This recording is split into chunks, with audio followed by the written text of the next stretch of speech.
kumpi kati okumala sabbiti nnamba nga b'ebyokwerinda bakyagenda mu maaso n'okufeffetta obujulizi obuluma abadde sipiika wa Parliament Anita Among ku nsonga ezekuusa ku bulyake.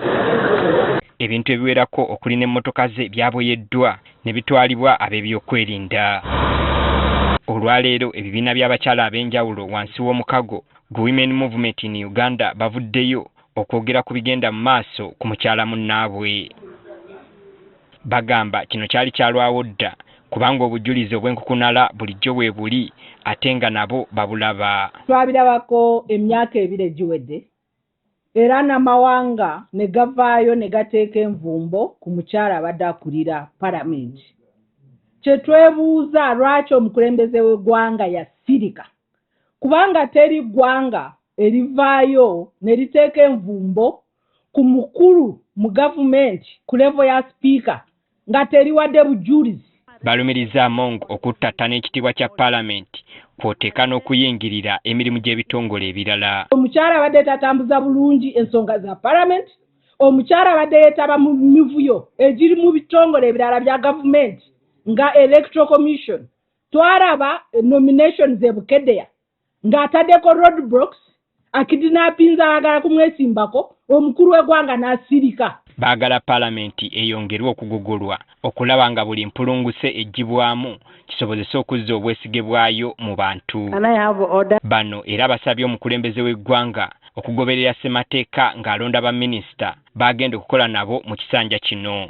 Gavumenti etegeere nti erina omulimu ogwadhering to the Constitution because it is a provision in the Constitution.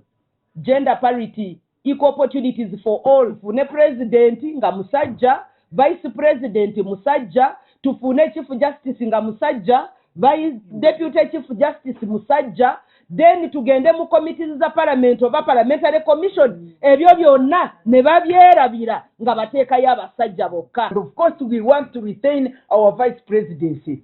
And women are there. We want to retain what is there and protect it. You cannot protect gains by losing the gains that women have secured. Mu Uganda population oba embalirira y'eggwanga yavaayo n'egamba nti abakyala tukola ebitundu 52 ku 100.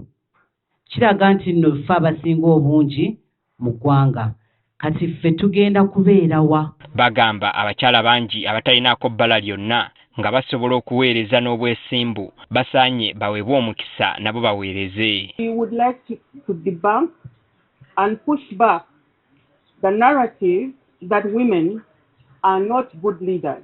One woman's issue does not represent everybody.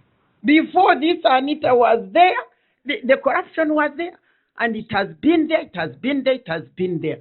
So don't use it against us. We can assure you, you appoint the right woman of character and integrity to be either the speaker or the deputy speaker, that parliament will run well. Essaawa yonna omukulembeze w'eggwanga avaayo n'olukalala lw'abaminisita baanaalonda okuweereza nabo mu kisanja kino.